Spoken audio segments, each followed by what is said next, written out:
Hasil wawancara satu kepala sekolah, Sekolah Nasional 3 Bahasa TK Sinar Harapan, Retika Syita Minarnyanti S. Saya Wiwin PD. Darmawati, calon guru penggerak angkatan 5 dari Kabupaten Lumajang, Provinsi Jawa Timur, mohon izin untuk mewawancara tentang pengambilan keputusan berbasis nilai-nilai kebajikan sebagai pemimpin. Baik, baik Bu Wiwin. Silakan Bu Wiwin. Ya, sebagai seorang pemimpin dalam institusi moral yaitu sekolah, biasanya dihadapkan pada pengambilan keputusan-keputusan yang berhubungan dengan kasus-kasus, baik itu berupa kasus dilematik, etika ataupun rujukan moral.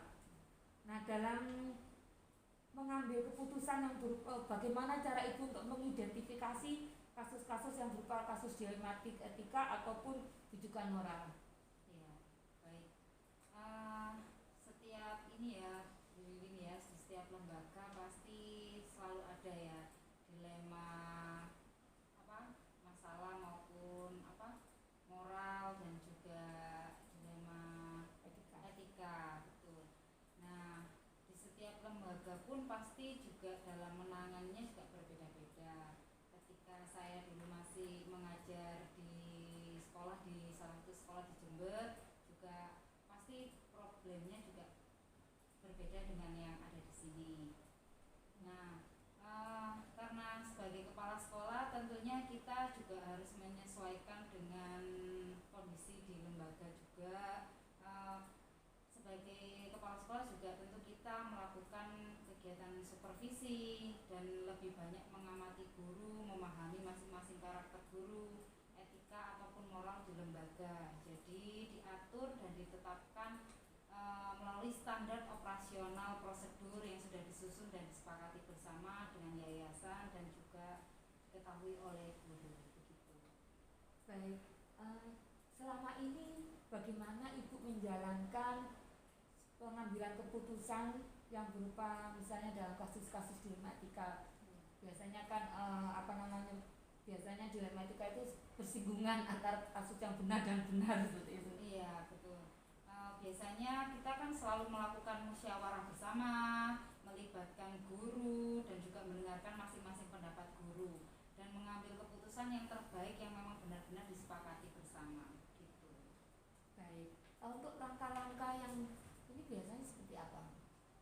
Oh, langkah-langkahnya selain mendengarkan pendapat dari semua guru, saya juga selalu berkonsultasi dan melibatkan manajer operasional sekolah, karena kita ada manajer operasional sekolah di sini, juga melibatkan yayasan, orang yang tertinggi di atas kepala sekolah begitu. Hal-hal apa saja yang dianggap efektif dalam pengambilan keputusan? Ya, salah satunya itu yang pertama mengenali bahwa ada nilai-nilai yang bertentangan. Yang kedua, menentukan siapa yang terlibat dalam situasi tersebut. Yang ketiga, mengumpulkan semua fakta yang relevan dengan situasi tersebut. Yang keempat, biasanya pengujian benar atau salahnya kondisi tersebut. Yang kelima, biasanya kita pengujian paradigma benar lawan benar. Lalu yang keenam, melakukan prinsip revolusi. Yang ketujuh, investigasi opsi trilema. Ya, yang kedelapan, membuat keputusan. Dan yang kesembilan, melihat lagi keputusan dan merefleksikannya. Gitu. Baik, dalam hal apa saja yang menjadikan suatu tantangan dalam pengambilan keputusan? Baik, keputusan yang sudah kita ambil biasanya apakah itu benar-benar sudah bijaksana atau belum, kadang-kadang itu juga jadi pikiran kita, ini sudah benar apa belum, sudah bijaksana atau tidak, dan diharapkan keputusan yang kita ambil ini sudah menjadi perubahan yang baik secara moral, sosial maupun etika. Baik, dalam menyelesaikan suatu masalah dilema etika, apakah ada jadwal tertentu untuk mengambil keputusan tersebut? Nah, kalau dari saya tergantung kondisi masalah yang kita hadapi. Jika memang memerlukan waktu yang lebih, baru kita menjadwalkan secara khusus. Jika dapat langsung diselesaikan pada saat itu juga, tidak perlu ada penjadwalan khusus. Jadi disesuaikan dengan kasusnya, betul. Baik. Adakah seseorang atau faktor-faktor yang membantu dalam pengambilan keputusan? Iya, selain kita rekan sejawat, tentunya stakeholder seperti manajer operasional, lalu yayasan maupun komite sekolah juga kita libatkan. Baik, dari semua yang Ibu sudah sampaikan, pembelajaran apa yang bisa kita petik sebagai pengalaman dalam pengambilan keputusan? Iya, setiap lembaga atau sekolah yang kita pimpin pasti menemui masalah dan dilema etika moral. Dibutuhkan sikap bijak dalam mengambil keputusan. Jadi kita juga harus memiliki kompetensi yang mampu untuk menyadari dan menggunakan prinsip moral dalam pengambilan keputusan, serta mampu menerapkan strategi untuk menghindari adanya isu kode etik, terutama kepemimpinan ya, dan juga konflik kepentingan. Ya, memang dalam pengambilan keputusan ini perlu keterampilan gitu Iya ya. betul, harus terampil memang kita harus terampil, terus iya. belajar. Iya. Baik, terima kasih atas kesempatannya saya diperbolehkan mengadakan wawancara. Saya mengucapkan terima kasih dan semoga nantinya lembaga kita ini semakin baik, semakin maju. Sama-sama Bu Dewi. Terima kasih Bu. Assalamualaikum warahmatullahi wabarakatuh. Waalaikumsalam warahmatullahi wabarakatuh. Hasil wawancara 2 kepala sekolah, Sekolah Nasional 3 Bahasa SD Sinar Harapan, Tommy Juli Ikayanti S. PD, SESN. Guru Penggerak Angkatan 5 Kabupaten Lumajang, Provinsi Jawa Timur. Mohon izin mau melakukan wawancara berkenaan dengan pengambilan keputusan sebagai nilai-nilai kebajikan sebagai pemimpin. Baik, silakan selama nanti apa yang ditanyakan bisa membantu dalam proses Ibu, saya sangat senang. Baik, terima kasih. Dalam seorang pemimpin dalam memimpin pendidikan atau institusi moral yaitu sekolah, biasanya dihadapkan pada pengambilan keputusan. Nah, di mana keputusan tersebut ada yang berupa dilema etika atau kadang juga berupa kebijakan moral. Bagaimana Ibu dalam mengidentifikasi permasalahan tersebut merupakan dilema etika atau merupakan bijukan moral? Begini, dalam kasus-kasus dilema etika atau bijukan moral ini, saya selaku pimpinan di sekolah ini, yaitu dengan cara melihat dulu permasalahan yang ada. Di sini seperti kita ketahui bahwa dilema etika itu sebuah suatu permasalahan di mana kedua belah pihak itu tidak ada yang salah atau tidak ada yang benar. Jadi semuanya itu adalah sama. Jadi kita melihat terlebih dahulu permasalahan-permasalahan seperti itu.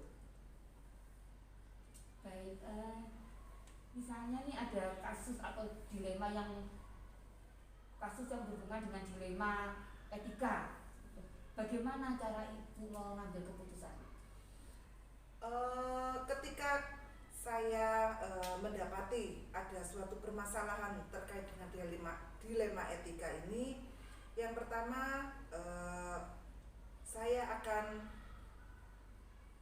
memanggil terlebih dahulu kedua belah pihak, tetapi tidak secara bersamaan. Yang pertama, misalkan si A bermasalah dengan si B, kita identifikasi terlebih dahulu. Si A kita panggil untuk berbicara, mengeluarkan apa yang sebenarnya terjadi. Begitu juga dengan si B. ketika si A dan si B sudah kita dapatkan suatu jawaban, kita akan mengambil step atau langkah berikutnya. Seperti itu. Jadi kita juga akan mengobservasi yang lainnya. Jadi bukan hanya kedua belah pihak, tapi pihak-pihak lain yang terkait. Seperti itu. Baik, jadi langkah-langkah apa yang biasanya dilakukan? Langkah-langkah yang saya lakukan biasanya di sini nih pernah terjadi kasus antara siswa dengan guru, ya siswa dengan guru, di mana kita pandang dari sudut pandang kita semuanya itu adalah benar, tidak ada yang salah. Jika memang mereka salah berarti ya salah semua, tapi jika memang benar ya benar semua, ya karena kasus ini hanya terjadi kurangnya komunikasi antara kedua belah pihak. Pertama-tama yang kami lakukan yaitu kita akan memanggil, ya karena ini sudah berkaitan dengan orang tua, kita akan memanggil orang tua terlebih dahulu. Kita dengarkan keluhan-keluhannya. Setelah itu kita tidak langsung menyelesaikan di hari itu juga. Kita setelah mendengar itu kita adakan observasi baik ke siswa ataupun kepada guru. Setelah itu kami bekerja sama dengan pihak wali murid, wali kelas, selaku beliau itu adalah yang menaungi kelas tersebut. Wali kelas mengobservasi serta menindaklanjuti dengan cara menggali apa yang terjadi di dalam kelas dengan siswa semua. Kemudian setelah wali kelas mengantongi semua informasi, wali kelas menyampaikan kepada kepala sekolah. Kemudian kepala sekolah mempertimbangkan dengan apa yang sudah informasi yang sudah masuk kepada kita. Tak lupa karena di sini ada kita juga dinaungi oleh yayasan, kita pun juga selalu sharing kepada yayasan. Iya, seperti itu. Jadi masih ada yang kontrolnya. Iya, betul, masih ada yang kontrol. Sekecil apapun permasalahan, kita tetap menginformasikan kepada yayasan. Seperti itu. Baik, dalam mengambil keputusan berhubungan dengan kasus dilematik itu selama ini apa yang Ibu anggap itu efektif?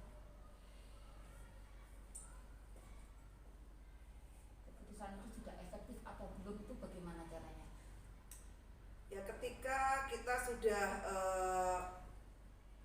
mengantongi semua informasi, kemudian kita sudah memanggil dan mendamaikan antara kedua belah pihak ini, serta meluruskan miskomunikasi yang terjadi antara kedua belah pihak ini, saya rasa itu sudah merupakan suatu langkah yang efektif baik bagi siswa ataupun bagi guru, karena supaya tidak terjadi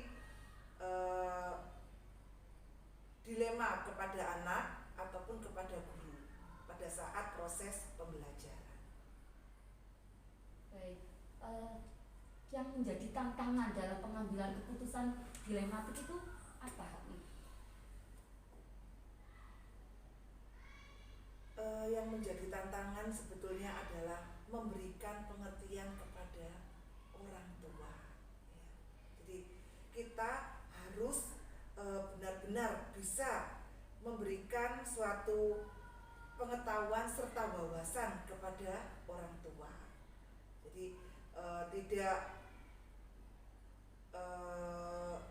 harus disertai dengan bukti-bukti yang otentik juga.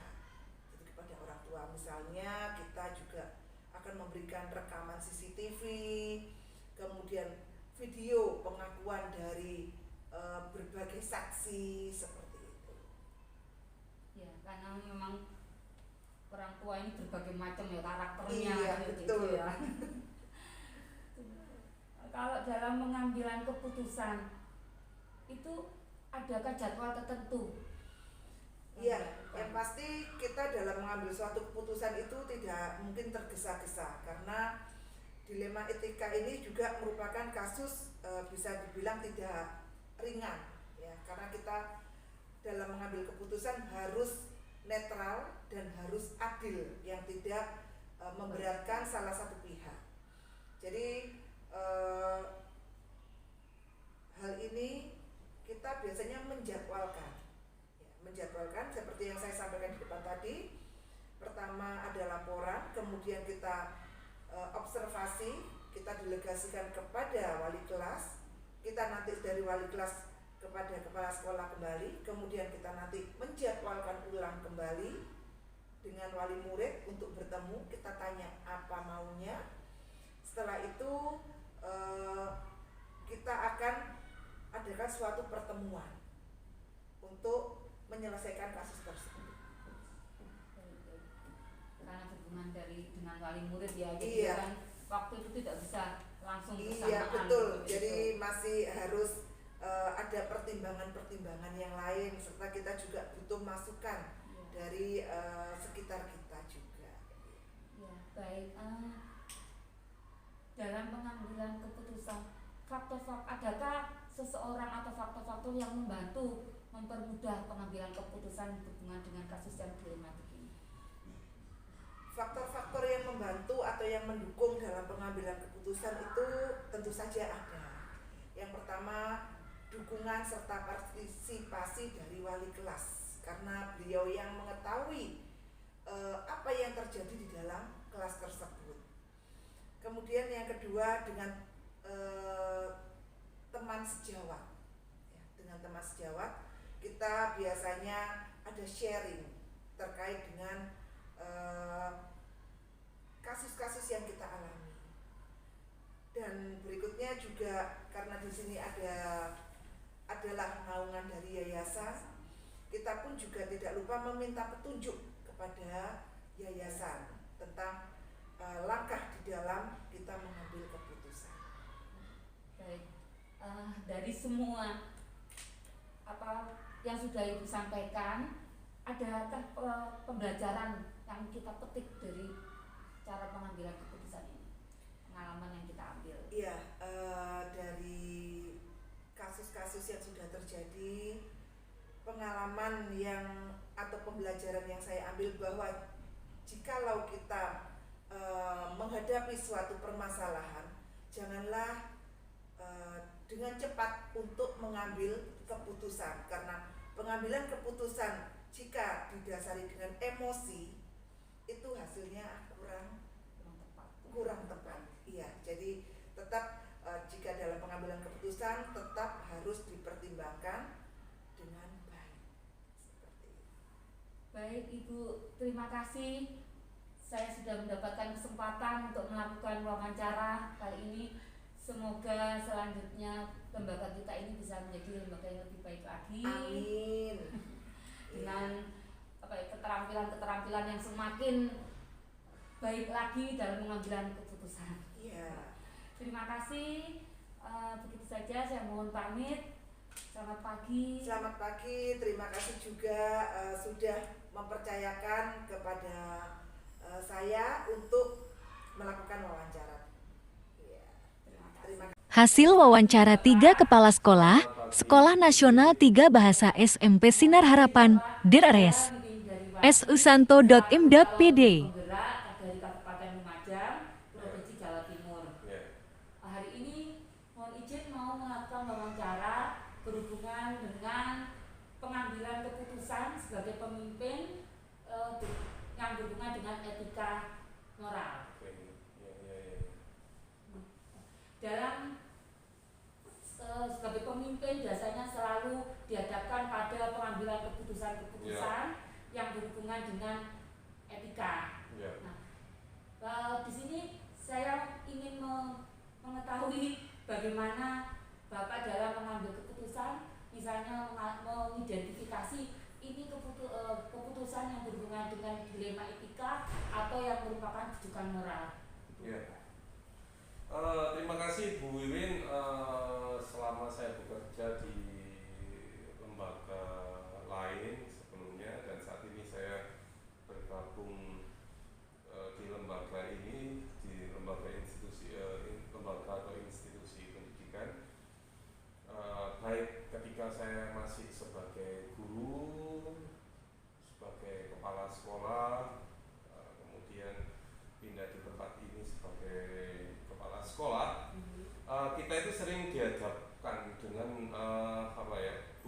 moral dan dilema etika gitu ya, seperti yang mungkin Bu Wiwin sampaikan. Pada kondisi-kondisi bujukan moral tertentu, kita mesti nomor satu yang saya lakukan itu adalah saya selalu berpegangan kepada aturan yang ada dan norma yang berlaku. Mungkin di satu lembaga dengan lembaga yang sekarang saya tempati itu bisa jadi aturannya berbeda. Jadi manakala kami menjumpai bujukan moral, ya, aturan apa yang berlaku di dasarnya adalah aturan yang berlaku dan norma yang berlaku di tempat ini.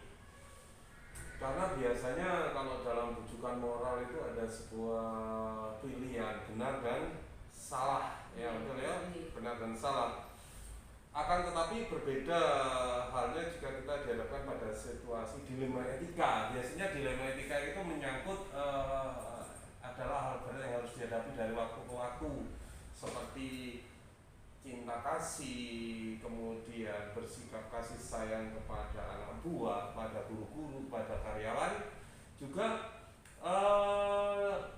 dalam hal menentukan kebenaran, keadilan di dalam berrelasi, dalam memberikan sebuah keputusan, kemudian juga dalam hal toleransi yang saat ini di Indonesia itu memang demikian agak apa ya istilahnya, sangat-sangat sensitif, ya sangat sensitif baik di dalam kehidupan bermasyarakat maupun yang ada di lembaga manapun, di mana di situ ada relasi antar manusia. Kemudian dalam hal tanggung jawab, kemudian penghargaan hidup kepada teman-teman, karena kita bekerja dengan guru, bekerja dengan manusia, bagaimana seorang kepala sekolah itu bisa menghargai. Seperti itu Bu Win. Jadi situasi tersebut menempatkan kita pada dilema etika saat ini. Ya, baik. Memang dilema etika ini merupakan tantangan ya Pak ya. Betul, merupakan tantangan, betul. Karena berhubungan dengan nilai-nilai kebajikan. Betul, iya. Dalam menjalankan pengambilan keputusan yang berhubungan dengan dilema etika tersebut, bagaimana Bapak dalam mengambil keputusan itu Pak? Biasanya ketika terjadi sebuah kasus-kasus terkait dengan dilema etika, yang saya lakukan itu, kalau tidak bertanya tadi, di mana ada kepentingan yang sama-sama benar, mungkin itu ya? Iya, betul. Ini benar, punya dasar, kalau dijalankan baik. Sementara mungkin di dalam kelompok ini benar juga, baik juga. Nah, yang nomor satu yang harus saya lakukan adalah saya skala prioritasnya mana. Saya skala benar baik. Pasti skala prioritas yang saya sesuaikan dengan keadaan lembaga ini. Ya, jadi kalau lembaga saya keputusan benar baik, tetapi disesuaikan dengan situasi, kondisi, keadaan yayasan, karena kita berada pada lembaga swasta, ternyata ini belum bisa dilaksanakan, ya kita tunda. Sementara usulan B ini bagus, kemudian sesuai dengan keadaan, ya ini yang kita jalankan. Bukan berarti usulan yang A yang baik tadi tidak kita jalankan, tapi pasti kami upayakan, karena sebagai pemimpin di sebuah lembaga pasti berpikir bagaimana lembaga ini maju dan bagaimana seorang pemimpin di sebuah lembaga itu bisa memajukan lembaga dan bisa mengangkat kesejahteraan dari seluruh karyawan, baik material maupun imaterial, seperti itu. Ya, jadi skala prioritas gitu ya Pak? Saya mesti pakai skala prioritas. Yang kedua, tentu saja pertimbangannya adalah keadaan yayasan. Misalnya sebuah kebutuhan membutuhkan dana banyak, sementara kita belum punya, ya tunda dulu, nggak bisa kita paksakan. Gitu. Okay. Bagaimana dengan langkah-langkah prosedurnya Pak? Iya. Dalam mengambil Jadi keputusan? ini terkait dengan nilai-nilai. Jadi karena tadi tentang apa itu dilema etika dan kemudian pengambilan keputusannya tentu saja berbeda dengan kalau itu bukan dilema etika ya. Jadi langkah-langkah yang saya lakukan biasanya ketika terjadi sebuah kasus-kasus terkait dengan dilema etika atau sejenisnya, pasti yang saya lakukan adalah mengenali kok bisa sih bahwa di tempat ini mungkin di lingkungan kerja saya ada nilai-nilai yang bertentangan, padahal saya selalu berpikir meyakini bahwa guru-guru saya adalah guru-guru yang hebat. Mereka punya kelebihan, tapi juga di situ ada kekurangan. Nah, ketika disatukan, pasti bisa terjadi pertentangan. Justru kalau selalu betul bersama terus ini menjadi sebuah kecurigaan bagi saya. Karena setiap manusia itu punya pemikiran, punya kepala sendiri-sendiri, punya pemikiran tentang kebenaran sendiri-sendiri. Nah, ketika itu sudah diungkapkan, mungkin terjadi pertentangan. Dan saya, katakanlah sebelum mengambil keputusan, pasti saya kenali dulu apa yang bertentangan dan situasinya bagaimana. Kemudian tentu saja saya mencari informasi-informasi di luar ini. Jadi mungkin saya tanya dulu ini bagaimana pada pihak-pihak yang lain untuk memperkaya saya supaya nanti pada saat mengambil keputusan tidak salah. Terus yang kedua, ketika terjadi dilema etika atau permasalahan sejenisnya, pasti saya juga akan mengidentifikasi siapa saja yang ada terlibat di dalamnya. Misalnya guru A, tidak mungkin guru A pasti pernah menyampaikan ide begini, akhirnya menimbulkan sebuah gagasan. Ini menimbulkan sebuah gagasan yang berbeda. Itu karena itu saya lihat dulu. Ketika saya sudah tahu siapa orangnya, nanti bagaimana cara mengatasinya, itu baru akan saya lakukan sebuah tindakan langkah berikutnya. Nah, supaya tidak salah, karena orang A dengan orang B dan orang seterusnya pasti punya sesuatu yang berbeda, maka penanganannya pun tidak bisa sama. Kemudian langkah ketiga, terhadap suatu kasus biasanya saya lakukan pengumpulan fakta-fakta. Jadi yang terjadi di sekitar ini, ada pemikiran ini pasti mungkin dilandasi oleh ini, sudah dilakukan ini, maka fakta-fakta apa yang ada yang relevan dengan kasus, katakan kasus yang sedang terjadi. Kemudian setelah menemukan fakta, orangnya ada, kemudian nilai-nilai yang dipertentangan apa, saya mulai mengadakan semacam memilah-milah atau apa ya istilahnya itu, ini benar salah, menguji pengujian kebenarannya. Kemudian paling tidak saya membuat coretan-coretan ini kelebihannya ini apa, kasus ini mulai dari latar belakang, lebihnya apa, untungnya apa, ruginya apa, terus ini juga demikian ya. Tapi selama ini belum sampai terjadi yang sangat-sangat frontal, tapi kalau perbedaan pendapat di dalam rapat biasanya seperti itu terjadi. Kemudian tentang benar dan salahnya tadi itu pasti saya pertimbangkan betul-betul supaya apa? Ketika nanti pada saat saya mengambil keputusan, yang tentu saja bahwa keputusan nanti belum tentu memuaskan semua pihak. Biasanya kalau ada kasus kan timnya menang. Ketika yang satu harus kalah, ini harus menang, bisa jadi ini nanti nggak terima. Dan kami tentu saja bahwa keputusan seorang kepala sekolah itu nanti ketika benarnya itu bisa diterima oleh ini. Kami mencoba biasanya mencari persamaan apa sih tujuannya itu apa. Kemudian hal-hal baik apa, kalau memang bisa disatukan sama-sama baik, ya ayo baik-baik aja ya. Negatif-negatif ini juga dikuliti, yang ini ditinggalkan sehingga kita bisa dapatkan yang betul-betul memang baik untuk sebuah keputusan. Kemudian dalam pengambilan keputusan itu berbasis menurut saya selalu mulai dari proses dan hasil akhir tidak harus memuaskan semua, tetapi bahwa hasil akhir itu akan membawa kebaikan bagi semua. Mungkin sesaat ketika saya putuskan, nih bagi ini, waduh itu tidak, saya tidak mau. Tapi bagaimana cara saya supaya keputusan yang pada akhirnya harus saya ambil, karena seorang kepala sekolah itu tugasnya memutuskan, mengambil keputusan, mengambil kebijakan, harus bisa diterima semua pihak. Oh ini kalau tiap kali saya katakan, kita ingin menanamkan kebaikan untuk siapa, untuk kita, untuk anak-anak kita, fokusnya ke sini, sehingga kadang-kadang harus yang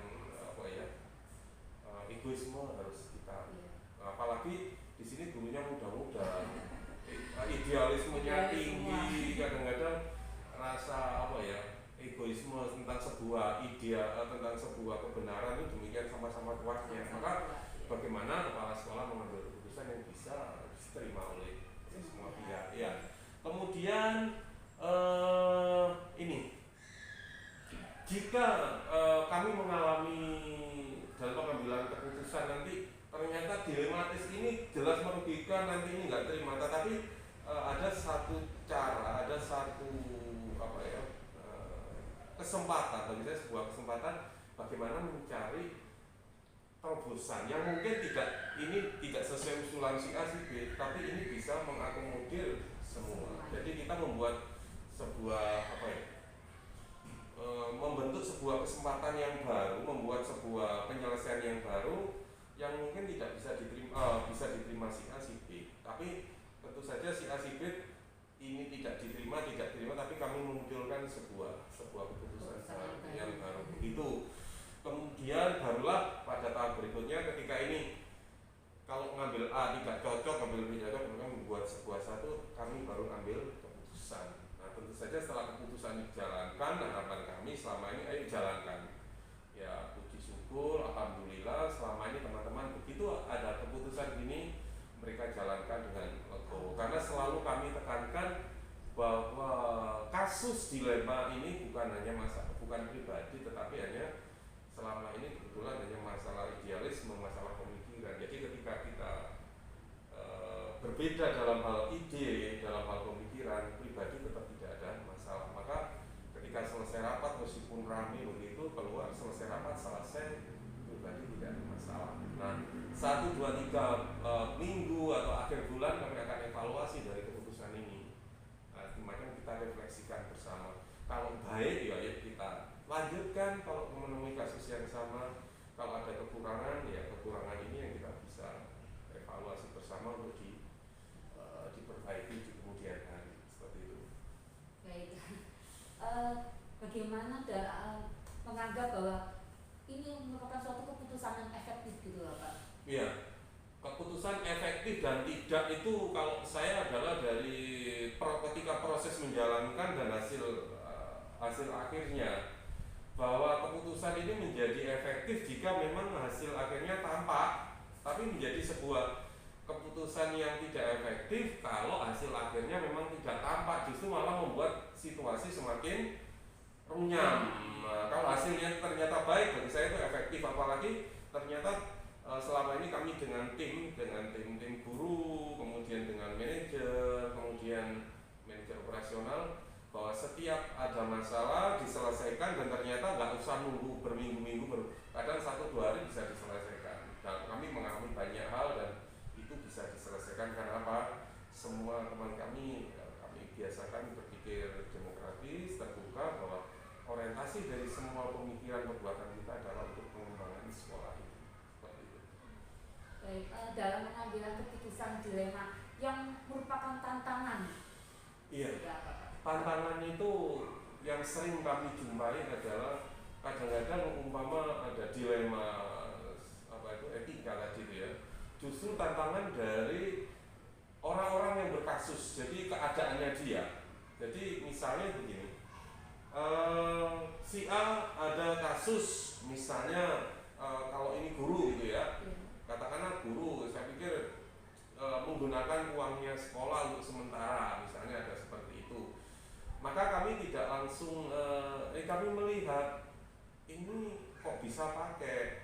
Nah, ada hal-hal tertentu yang kami harus betul-betul tidak bisa mengambil keputusan, taktiknya tidak bisa. Tapi kami lihat tantangan terberatnya apa, ternyata kehidupan ekonomi dari si guru memang menurut kami sangat memprihatinkan. Entah itu sebelum jadi guru di tempat ini memang dasarnya seperti itu, kemudian di tempat ini ya mau tidak mau ya langkah ini harus saya ambil untuk mengatasi kehidupan daripada saya mati. Nah ketika kasus ini terjadi seperti itu, maka saya pengambilan keputusannya beda lagi kalau nanti ada orang yang akan mencuri. Ini tentu saja pengambilan keputusannya adalah hukum, meskipun dua-duanya itu ranahnya adalah bisa ke ranah hukum.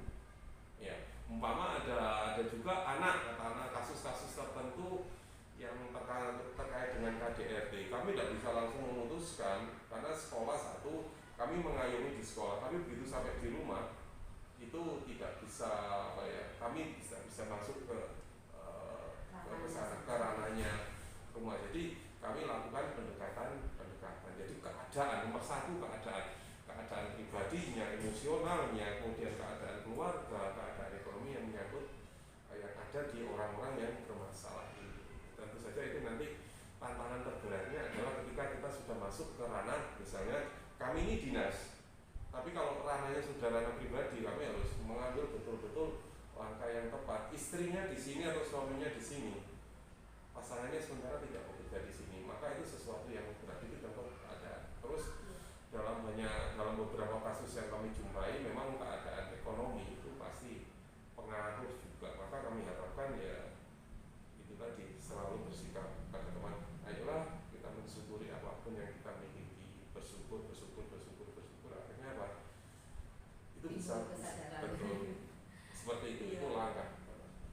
Iya, dalam mengambil keputusan yang berhubungan dengan dilema tersebut, Bapak, apakah ada jadwal tertentu?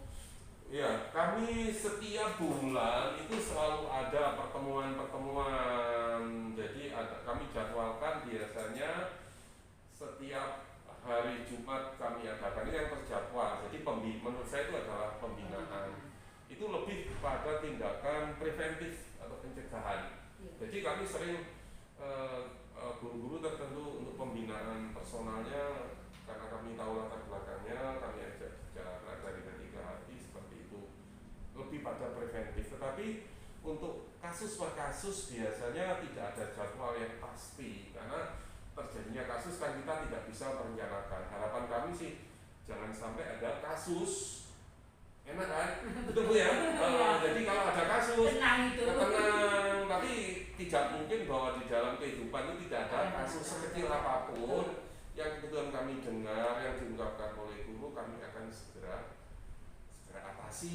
Ya, atasinya ini meskipun itu kasus keluarga, kalau dia mempercayai menghadap, karena itu apa, kasus keluarga pasti nanti pengaruhnya kepada pekerjaan. Nah, jadi hal apa yang mungkin dilakukan tanpa harus mencampuri urusan keluarga, tapi kami biasanya lakukan ini. Oke, harusnya seperti ini. Jadi itu yang, jadi ada yang terjadwal, ada yang tidak terjadwal, kasuistis. Jadi sesuai dengan kasusnya. Sesuai dengan kasusnya. Yang terjadwal pasti setiap akhir bulan itu saya adakan evaluasi bersama. Kemudian kalau itu menyangkut pribadi, biasanya Jumat ketiga dalam setiap bulan kami jadwalkan untuk menangani yang semacam ini, kasus-kasus dilema etika tadi. Ya. Ya, dalam pengambilan keputusan tersebut, Bapak, apakah ada seseorang atau faktor-faktor yang mempermudah dalam pengambilan keputusan Iya. dilema?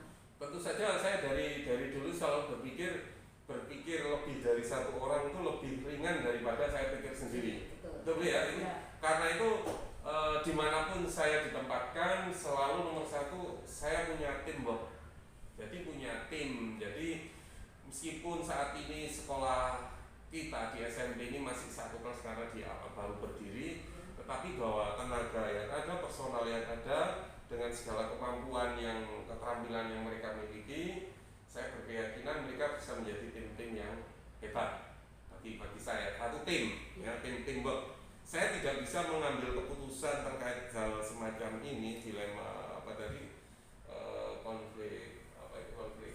dilema etika dan rujukan moral ini tidak mungkin bisa saya selesaikan tanpa teman-teman. Yang kedua, teamwork ya, dalam teamwork. Yang kedua, saya kerjasama juga dengan, karena di lembaga ini ada manajer operasional, rujukan, tentu setiap permasalahan itu selalu saya konsultasikan. Kemudian kami itu punya jadwal 1 bulan sekali, itu rapat konsultasi atau rapat koordinasi antar pimpinan, itu membicarakan membicarakan semua program yang dijalankan di sekolah ini dan langkah-langkah depannya apa. Sehingga saat ini saya tidak bisa bergerak sendiri tanpa dengan tim di tingkat kepala sekolah. Tentu saja bahwa adanya tim ini konsultatif, koordinasi itu adalah untuk, saya pikir, untuk kemajuan bersama, kesejahteraan bersama. Itu yang selalu, spirit ini yang selalu saya bawa dari ketika saya bekerja di lembaga yang sebelumnya. Ya, jadi ada pengontrolnya gitu. Ada kontrol. Kalau saya bergerak sendiri nanti saya jadi bisa jadi kepala yang semau gue, sendiri. Ya, semau sendiri, karena saya punya kuasa dan saya tetap, dan prinsip prinsip di dalam kegiatan saya sebagai kepala di lembaga ini adalah saya pemimpin tapi justru saya mengambil bagian yang paling bawah melayani. Itu prinsip yang kami jalani dan itu juga senantiasa kami tekankan kepada guru-guru. Anda adalah guru pemimpin, layanilah satu dengan lain, layanilah anak-anak, bukan Anda sebagai raja-raja kecil di lingkup kelas, di lingkup ruang guru, saya di lingkup sekolah ini. Saya bukan raja tapi saya adalah pelayan. Ya. Karena yang utama itu adalah murid-murid ya Pak? Ya, nomor satu kita jadi guru, jadi kepala sekolah, memimpin sekolah ini, guru mengajar. Nomor satu adalah untuk murid, bukan guru harus nomor satu, enggak. Iya, Tapi betul. semakin tinggi kita kedudukan kita, maka dalam hal praktek sehari-hari kita justru mengambil bagian yang paling bawah, melayani. Ya. Baik, dari semua yang sudah Bapak sampaikan, pembelajaran apa yang dapat dipetik dari pengalaman pengambilan keputusan di LMA? Iya, jadi dalam pengalaman terbaik satu, tidak ada masalah yang tidak dapat diatasi. Ada masalah pasti diatasi. Tuhan Allah memberikan katakanlah kadang-kadang menguji kita dengan masalah. Kalau kita diam tidak akan ada solusi. Tetapi saya selalu meyakini ada masalah pasti ada jalan keluar. Perkara jalan keluarnya itu nanti harus menyakiti diri saya, tapi semua itu untuk dalam rangka mengatasi masalah. Terus yang selalu saya yakinkan kepada teman-teman juga, sertakan Tuhan dalam proses Anda hidup di sekolah, di rumah, di sekolah, ketika mengajar atau ketika sedang berrelasi dengan guru. Ketika kita menyatakan Tuhan, ketika menyatakan Allah di dalam kehidupan kita sehari-hari, maka hidup itu menjadi lebih tentram. Ada masalah pasti, tapi kita selalu meyakini pasti ada jalan keluar dan selalu ada kebahagiaan. Meskipun kita ini ya berbhinneka tunggal ika ya di sini, saya luar biasa saling menghargai, bisa makan bersama dengan tanpa melihat agamamu apa, sukumu apa, seperti itu. Itu. Ya. Baik Bapak, terima kasih sudah memberikan kesempatan pada saya untuk mewawancarai Bapak pengambilan keputusan. Semoga kedepannya lembaga kita ini menjadi lebih baik. Amin. Dan semoga kita juga mendapatkan kebahagiaan. Amin. Dan saya doakan semoga Miss Win ini nanti bisa menjadi calon sebagai guru penggerak yang bisa membawa banyak perubahan untuk lembaga, untuk pendidikan secara umum di Lumajang atau di Indonesia. Andaikan punya kesempatan saya juga